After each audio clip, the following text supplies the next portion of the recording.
Have you ever thought, why do I suck at fantasy football? Welcome. This is the Commissioner Fantasy Football Podcast.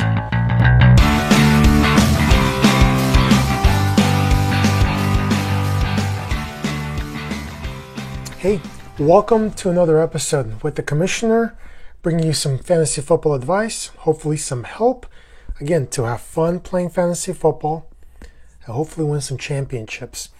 So one of the things I'm going to discuss today might be a little confusing, especially if you're a first-time player, or I even think if you've been playing for a while. And it's the waiver wire. So you do your draft, you set up your team, you start the season, and all of a sudden you want to pick up players. And a lot of leagues have different waiver wire settings, so I want you to know what they are and look into your league how they are set. And if you're a commissioner, I'm going to try to convince you to do one waiver wire out of all the other. There's 3 total, but there's one that is the most fairest, the best one, that every fantasy league should be using. Again, people could say, Eric, this is your opinion. Sure, it is my opinion, but in all honesty, like I said before, if you make a playing field fair for everybody, especially for waiver wires, this is the most important key to fantasy football every season. So let's get into it. What are waivers? When you get into your fantasy football season, week 1, after the draft, your team is all set up. You have a bunch of players. So whenever you want to drop a player and pick somebody up, that's called a waiver. You put a claim in. Some leagues have you put a claim in for your waiver and you have to wait 24 hours and then you get the player back, the one you put in for. So let's say you had somebody like Ronald Jones Jr.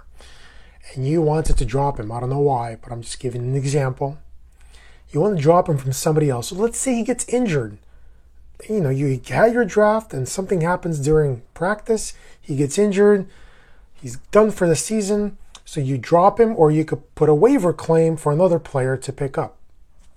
So every league before the season starts have it set differently. And I'll go over at the end how it should be set properly and fairly for everybody. I'll make the best arguments I can, and hopefully I can convince you to do it the way I've learned how to do it over the last 5-6 years. So let's begin with week 1. Your week 1 happens, right? Your game starts on Thursday. You have Sunday games. You have, I think, first week is 2 Monday night games. Always week 1 has like 2 Monday night games. And so after Monday night, what happens is you're done. You either won or you lost. You already know by Monday night if you won or lost. So now that Tuesday, the really following day after Monday, Tuesday, now that entire day is a day for you to put waiver claims in. So you want to drop somebody went off in week 1 that wasn't picked up by anybody. He's a free agent. Usually it's called FA. He's a free agent. Nobody else has him. You want to pick him up. So you put a claim in that Tuesday. Every league is set up that way. After Monday, that entire Tuesday, it's called Waiver Wire Tuesday. So get used to that. Every Tuesday, that's going to be an important day for you. If you want to really win your league and really want to be good at fantasy football, Tuesday is the day that you need to focus on the most. So you have the entire day. Find some time. If you work during the day, do it at night. Find an hour where you can sit down.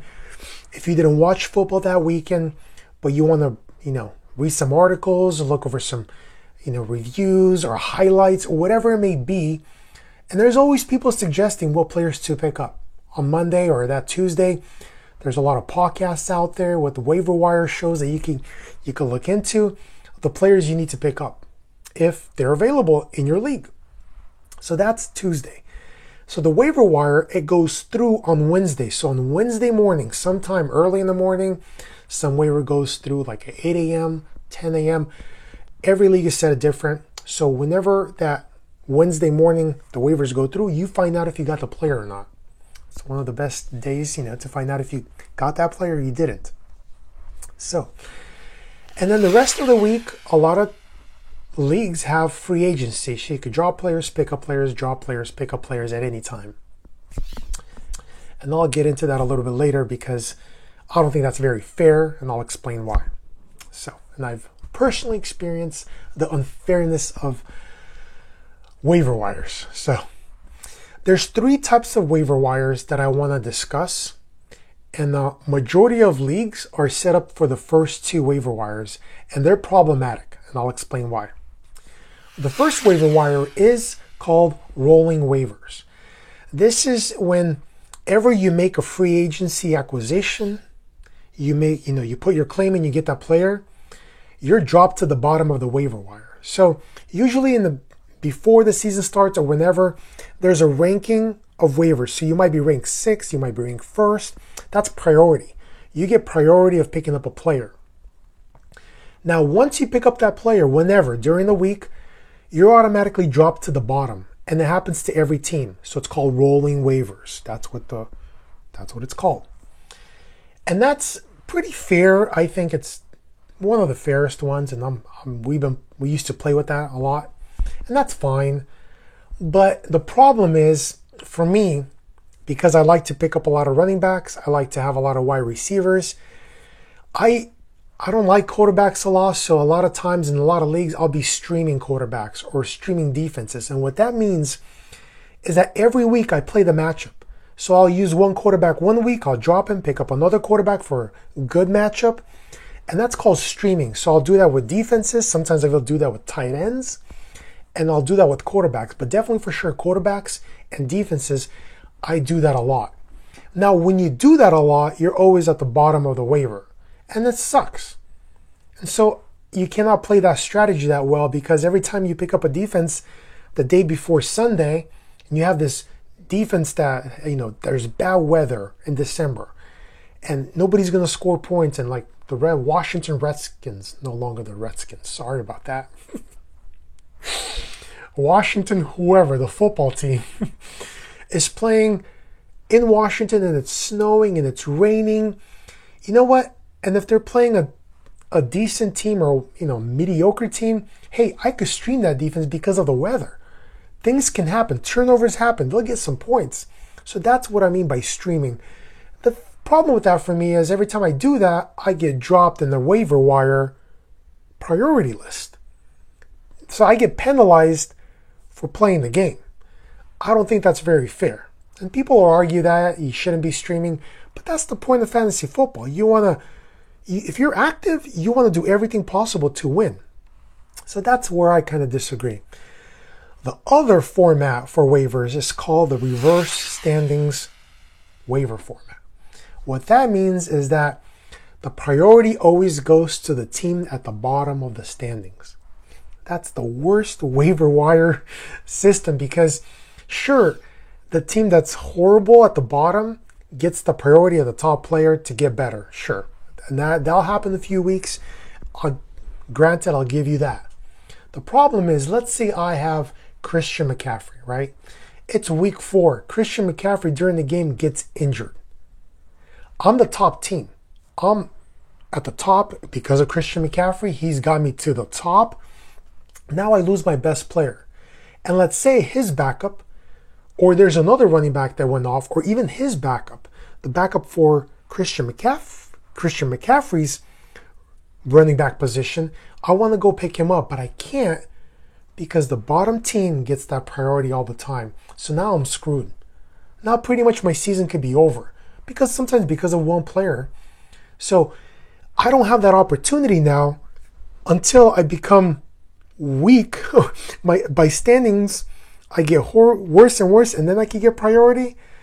It doesn't make a lot of sense. And please, I beg you, do not use this waiver wire. Out of all the 3, this one, don't use it.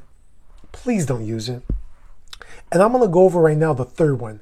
This is the one that makes the most sense to me, and people don't like it because it's new. People don't like it because it's the unknown. And I had to beg my league 3 years ago, please, let's change it to this waiver wire format.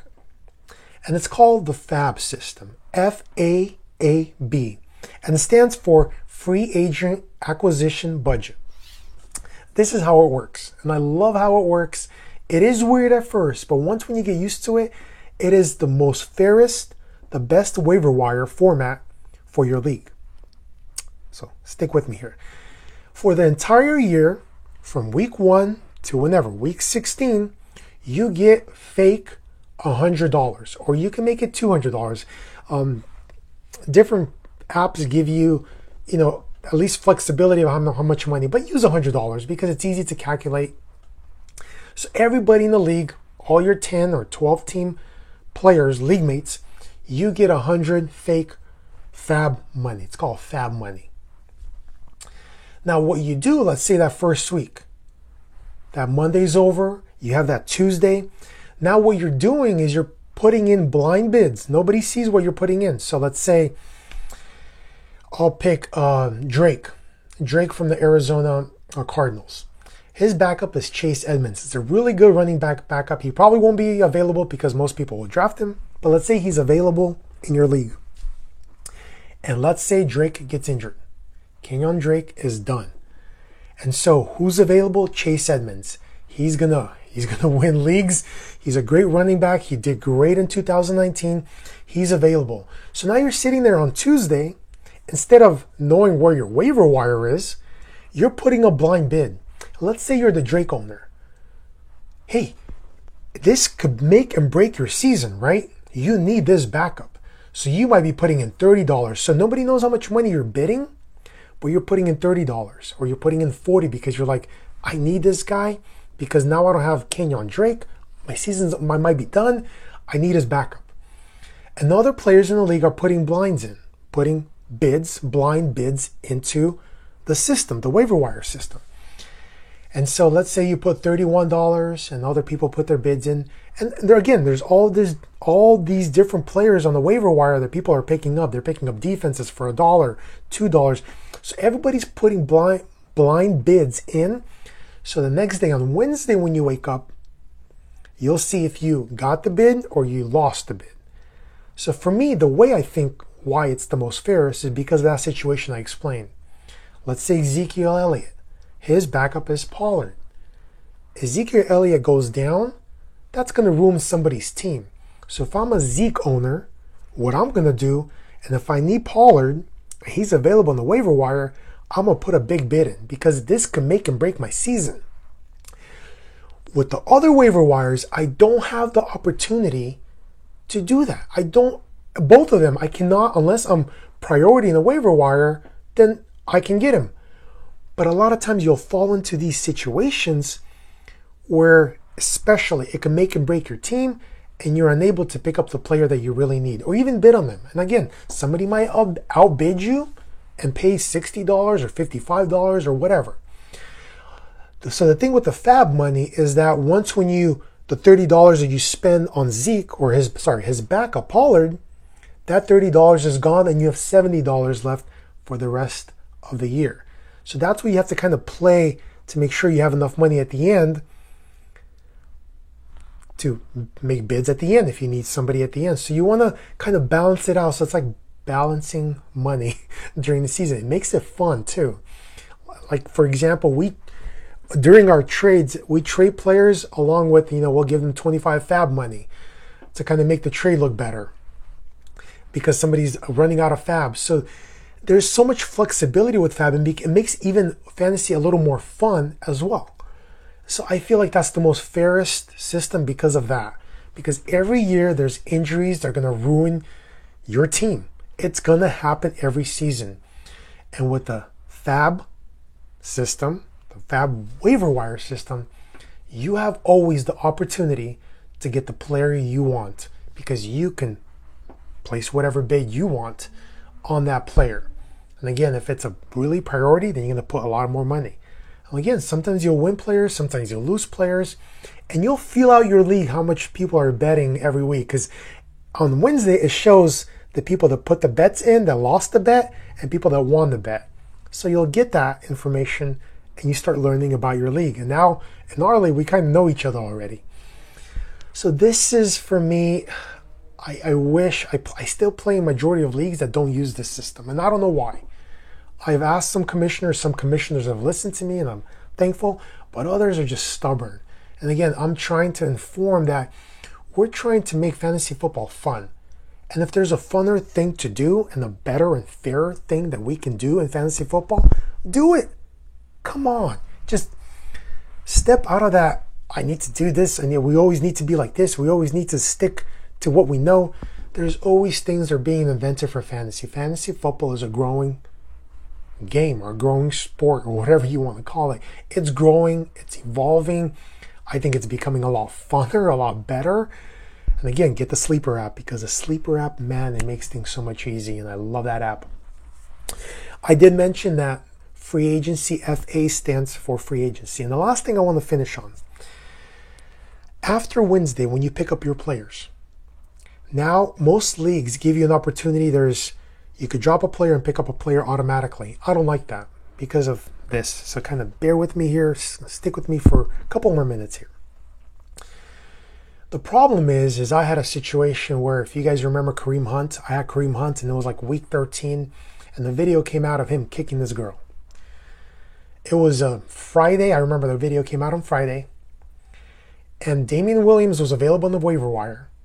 And whenever it happened, I was working.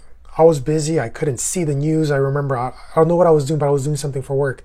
Once when I got to my computer, my phone, I saw what happened. Damian Williams was already picked up.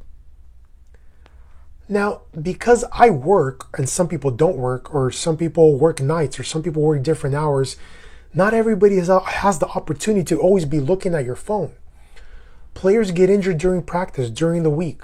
And all of a sudden, because you have to work, or you have a family that you have to attend to, you don't have your phone in front of you all the time, or you have a job that you're out there and you can't have your phone with you.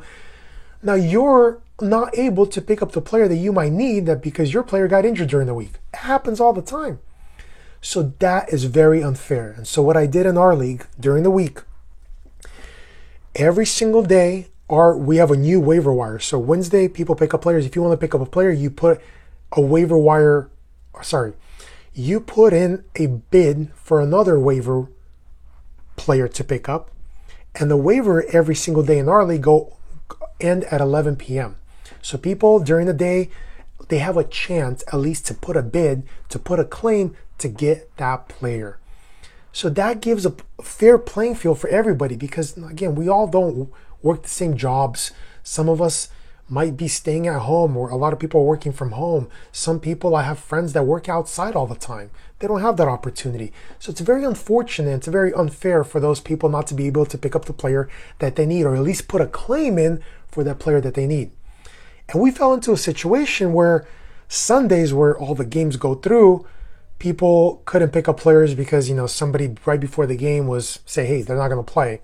So we had an issue, and so I changed that. So the Sleeper app gives you this opportunity on Sunday, so you can make every single day the waiver wire, besides Monday and Tuesday, that Tuesday waiver. Every other day, the claims end at 11 p.m. But on Sunday, what we do, entire day, we give free agency. So you could drop a player, pick up a player all day just because of the games. And that's worked out. So I found a way to make it more fair, because a lot of people were complaining. And so that's the waiver wire for you. I know it might be a lot of information that I just presented, but it's key. Like I said, the draft, you build your team, but that's just the beginning of the foundation.